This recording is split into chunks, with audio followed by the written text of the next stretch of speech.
നടിയെ ആക്രമിച്ച കേസിൽ കുറ്റക്കാരെന്ന് കണ്ടെത്തിയ പ്രതികളുടെ ശിക്ഷാവിധി അല്പസമയത്തിനും ഉണ്ടാകും എന്നുള്ളതാണ് ഇന്നത്തെ ഏറ്റവും പ്രധാനപ്പെട്ട വാർത്ത. ഈ ശിക്ഷാവിധി എന്താണ് എന്നറിയുന്നതിനേക്കാൾ ജനം പ്രേക്ഷകർ ഉറ്റുനോക്കുന്നത് ഈ ദിലീപിനെ കുറ്റവിമുക്തനാക്കിക്കൊണ്ടും ബാക്കിയുള്ളവരെ കുറ്റക്കാരാക്കിക്കൊണ്ടുമുള്ള കോടതി വിധി, ജഡ്ജ്മെന്റ്, അതിന്റെ പകർപ്പ് എപ്പോൾ പുറത്തു വരും എന്നുള്ളതാണ് ഏറ്റവും പ്രധാനപ്പെട്ട കാര്യം. ഇപ്പോൾ കോടതിയിൽ നിധിൻ സേവ്യർ ഉണ്ട്. വിവരങ്ങളുമായി നിധിൻ, എപ്പോഴാണ് കോടതി നടപടികൾ ആരംഭിക്കുക? ഇപ്പോൾ അഡ്വക്കേറ്റ് അജയകുമാർ മാധ്യമങ്ങളോട് സംസാരിക്കും.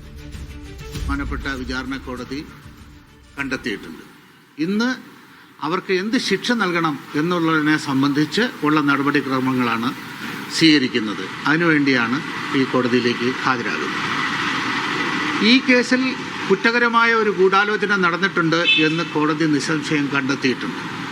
അതിൽ പങ്കെടുത്തു എന്ന് പ്രോസിക്യൂഷൻ ആരോപിക്കപ്പെടുന്ന 1 മുതൽ 6 വരെ പ്രതികളും അയാളും 8ാം പ്രതിയുമാണ്. 8ാം പ്രതിയെ കുറ്റക്കാരനല്ല എന്ന് കണ്ട് 8/12 അദ്ദേഹത്തെ കുറ്റവിമുക്തനാക്കിയിട്ടുണ്ട്. ഈ 1 മുതൽ 6 വരെ പ്രതികൾക്കും 8ാം പ്രതിക്കും എതിരെ ശക്തമായി ഗൂഢാലോചനയ്ക്കുള്ള എല്ലാ തെളിവുകളും ഹാജരാക്കിയിരുന്നു എന്നാണ് പ്രോസിക്യൂഷൻ്റെ വിശ്വാസം. ആ വിശ്വാസത്തിൽ തന്നെ പ്രോസിക്യൂഷൻ ഇപ്പോഴും ഉറച്ചു നിൽക്കുന്നു. ഇനി എന്തുകൊണ്ടാണ് 8ാം പ്രതിയെ ഈ കേസിൽ നിന്ന് വിട്ടുപോയതെന്ന് വിധി പരിശോധിച്ചാൽ മാത്രമേ പറയാൻ കഴിയൂ. വിധി വിശദമായി പരിശോധിച്ചതിന് ശേഷം ആ തെളിവുകൾക്ക് എന്ത് അപാകതകളാണ് കോടതി കണ്ടെത്തിയിരിക്കുന്നതെന്ന് മനസ്സിലാക്കി മേൽ നടപടികൾ പ്രോസിക്യൂഷൻ സ്വീകരിക്കും. ഈ പ്രോസിക്യൂഷന് വേണ്ടി അതിശക്തമായ പിന്തുണ നൽകിയ ബഹുമാനപ്പെട്ട കേരള സർക്കാരിനും പ്രോസിക്യൂഷൻ അധികാരികൾക്കും ഈ കേസിൻ്റെ കണ്ണും കാതും നാവുമായി എന്നും നിന്ന മീഡിയയ്ക്കും അത് ഞാൻ ഹൃദയപൂർവ്വം നന്ദി രേഖപ്പെടുത്തുന്നു.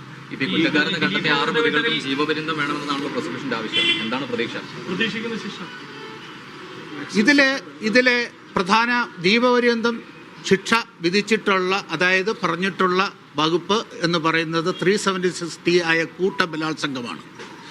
അതിന് ഗൂഢാലോചന നടത്തിയതിനും അതേ ശിക്ഷ തന്നെയാണ് നിയമം പ്രഖ്യാപിക്കുന്നത്. അതുമാത്രവുമല്ല, 2 മുതൽ പ്രതികൾ 1ാം പ്രതിയെ അബറ്റ് ചെയ്ത് ഇത് ചെയ്തു എന്നും കണ്ടെത്തിയിട്ടുണ്ട്. അതുകൊണ്ട് ആ വകുപ്പ് അനുസരിച്ചും ജീവപര്യന്തം ശിക്ഷ വരെ ലഭിക്കാവുന്നതാണ്.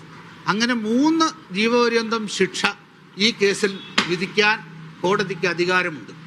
മിനിമം 20 വർഷമെങ്കിലും 376 ശിക്ഷ നൽകണമെന്നാണ് നിയമപുസ്തകത്തിൽ പറയുന്നത്, ഇന്ത്യൻ പീനൽ കോഡിൽ പറയുന്നത്. അതുകൊണ്ട് മിനിമം 20 വർഷം എങ്കിലും ശിക്ഷിക്കാതെ ഈ പ്രതികളെ ശിക്ഷിക്കാതിരിക്കാൻ കഴിയില്ല.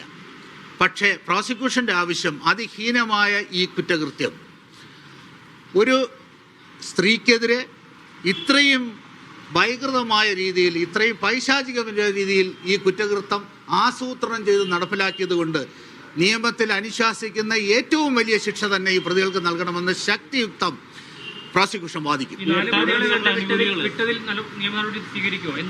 അത് വിധിന്യായം പരിശോധിച്ച തീർച്ചയായിട്ടും അപ്പീൽ പോകും എന്ന വിവരം ബഹുമാനപ്പെട്ട സർക്കാർ തന്നെ പ്രഖ്യാപിച്ചിട്ടുണ്ട്. വിധിന്യായം കിട്ടിയാൽ മാത്രമേ അതിനുള്ള മേൽ നടപടികൾ സ്വീകരിക്കാനുള്ളൂ. എത്രയും വേഗം ഇതിന്റെ അപ്പീൽ ഫയൽ ചെയ്യുമെന്നാണ് എൻ്റെ വിശ്വാസം. ഈ ഗൂഢാലോചന കുറ്റം കോടതി തെളിയിക്കപ്പെടാൻ പറ്റാത്തതുകൊണ്ടാണ്, പ്രോസിക്യൂഷൻ പരാജയപ്പെട്ടതുകൊണ്ടാണ് 8ാം പ്രതി വെറുതെ വിട്ടതെന്നാണ് ഇതൊരു വിഭാഗം പറയുന്നത്. അല്ലെങ്കിൽ അത്തരം ചർച്ചകളാണ് പുറത്തു വരുന്നത്. അപ്പോൾ അത്തരത്തിലൊരു വീഴ്ച ഉണ്ടായിട്ടുണ്ടോ? അതിനൊന്നും ഇപ്പോൾ എനിക്ക് മറുപടി പറയാൻ കഴിയില്ല. കാരണം വിധിന്യായം പോലും കാണാതെ പ്രോസിക്യൂഷന് വീഴ്ച പറ്റി എന്ന് പറയുന്ന ആളുകളോട് സഹതപിക്കാൻ മാത്രമേ പ്രോസിക്യൂഷന് കഴിയൂ.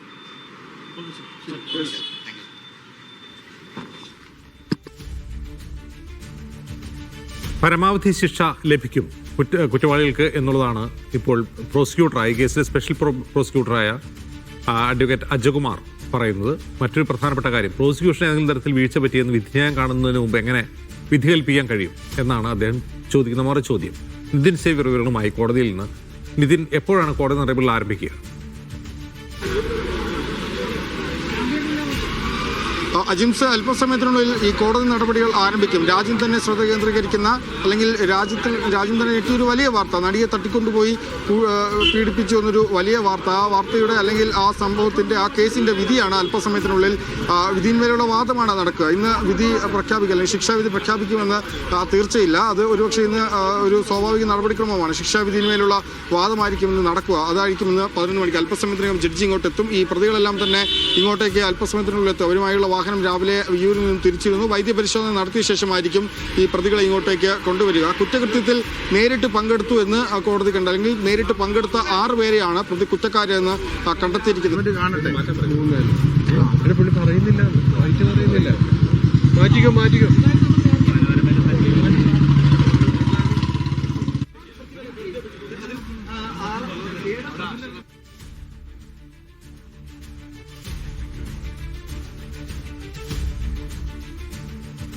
ഒരു വലിയ ശ്രദ്ധ ഈ കേസിലേക്ക് വന്നത് അല്ലെങ്കിൽ വലിയ രാജ്യശ്രദ്ധ വന്നത് പ്രത്യേകിച്ച് ആദ്യം നൽകിയ കുറ്റപത്രത്തിൽ നടൻ ദിലീപ് പ്രതിയല്ലായിരുന്നു. പിന്നീട് പൾസർ സുനി ജയിലിൽ അയച്ച കത്തടക്കം പുറത്തു വന്നതും തന്നെ പൾസർ സുനി ഫോണിൽ ബന്ധപ്പെട്ട് ഭീഷണിപ്പെടുത്തി നടക്കമുള്ള കാര്യങ്ങൾ ദിലീപ് പരാതി നൽകുന്നതൊക്കെയാണ് ദിലീപിനെതിരെയുള്ള ഒരു അന്വേഷണത്തിലേക്ക് പോകുന്നത്. പിന്നീട് ദിലീപ് കേസിൽ പ്രതിയാകുന്നു, അറസ്റ്റിലാകുന്നു, 85 ദിവസം ജയിലിൽ കിടക്കുന്നു, പിന്നീട് ജാമ്യം കിട്ടി പുറത്തു വന്നു. അതിനുശേഷമാണ് ഈ അനുബന്ധ കുറ്റപത്രമടക്കം ഗൂഢാലോചന സംബന്ധിച്ച് നൽകിയിരുന്നത്. ആ കേസിൽ ദിലീപിനെ കോടതി വെറുതെ വിട്ടിട്ടുണ്ട്, കുറ്റവിമുക്തനാക്കിയിട്ടുണ്ട്.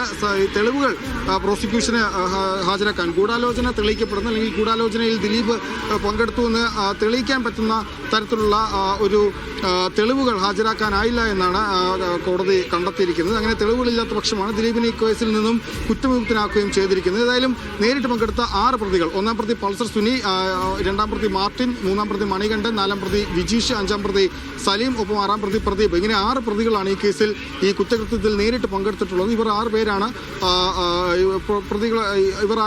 പ്രതികളായി കോടതി കണ്ടെത്തിയിട്ടുള്ളത്. അപ്പോൾ ഇവർക്ക് പരമാവധി ശിക്ഷ നൽകുക എന്നതാണ് കോടതി ഈ പ്രോസിക്യൂഷൻ ആവശ്യപ്പെട്ടിരിക്കുന്നത്. പ്രത്യേകിച്ച് ഇവർക്ക് മേലുള്ള ചുമത്തപ്പെട്ട കുറ്റങ്ങളൊക്കെ തന്നെ കോടതി കണ്ടെത്തിയിട്ടുണ്ട് അല്ലെങ്കിൽ അത് അംഗീകരിച്ചിട്ടുണ്ട്.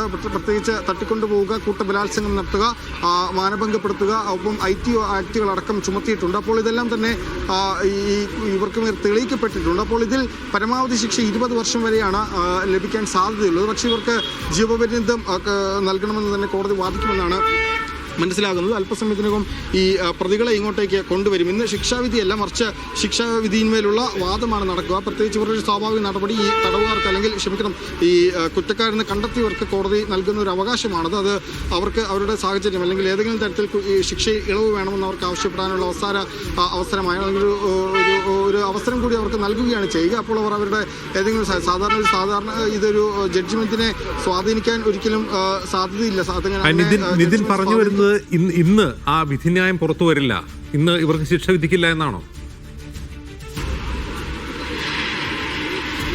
തീർച്ചയായും ചിലപ്പോൾ ഒരുപക്ഷെ ഈ ശിക്ഷാവിധിന്മേലുള്ള വാദം കഴിഞ്ഞ് ഇന്ന് വൈകിട്ട് തന്നെ ശിക്ഷ വിധിക്കാനുള്ള സാധ്യതയുണ്ട്. ഏതായാലും ഇതിൽ എല്ലാവരും ഉറ്റുനോക്കുന്നത് ശിക്ഷയ്ക്കുമപ്പുറം ഈ ശിക്ഷാവിധി പകർപ്പ് പുറത്തു വരുന്നതാണ്, ജഡ്ജ്മെന്റ് ഓർഡർ പുറത്തു വരുന്നതാണ് എല്ലാവരും കാത്തിരിക്കുന്നത്. പ്രത്യേകിച്ച് ഈ കേസിൽ ദിലീപ് കുറ്റമുക്തനാക്കിയത് എങ്ങനെയെങ്കിൽ ദിലീപിനെതിരെയുള്ള തെളിവുകൾ എങ്ങനെയാണ് കോടതിയിൽ തെളിയിക്കപ്പെടാതെ പോയത് നടക്കുമുള്ള കാര്യങ്ങൾ, അല്ലെങ്കിൽ ഏത് സാഹചര്യത്തിലാണ് ദിലീപിനെ വെറുതെ വിടാൻ കോടതിക്ക് തോന്നിയത് എന്ന സാഹചര്യം, ആ ഒരു കാരണമാണ് എല്ലാവരും കാത്തിരിക്കുന്നത്. അത് ഈ വിധി പുറത്തു വന്നാൽ, വിധി പകർപ്പ് പുറത്തു വന്നാൽ മാത്രമാണ് അത് വ്യക്തമാവുകയുള്ളൂ. കാരണം പ്രത്യേകിച്ച് വലിയ കോളടക്കം ഈ വിധി കഴിഞ്ഞ ദിവസം ഈ കുറ്റക്കാരാണെന്ന് കണ്ടെത്തിയ ശേഷവും ദിലീപിനെ വെറുതെ വിട്ടതിൽ വലിയ തോതിലുള്ള വിമർശനങ്ങൾ കോടതി നേരിട്ട് പോലും ഈ സാമൂഹ്യ മാധ്യമങ്ങളിലെ കോടതിയെ പോലും നേരിട്ട് വിമർശിക്കുന്ന ആളുകളുമൊക്കെ ഉണ്ട്. അപ്പോൾ ഇതിൽ 2 പക്ഷം പിടിച്ചുകൊണ്ടുള്ള വാദങ്ങളും പ്രതിവാദങ്ങളും വാഗ്വാദങ്ങളും ഒക്കെ നടക്കുന്നുണ്ട്. വലിയ ഒരു അതിജീവിതയ്ക്കൊപ്പം നിൽക്കുന്നവർ വലിയ തോതിൽ ഇതിനെ വിമർശിക്കുന്നുണ്ട്. അവർ പരസ്യമായി തന്നെ ഇതിനെതിരെ പ്രതികരിക്കുന്നുമുണ്ട്. അപ്പോൾ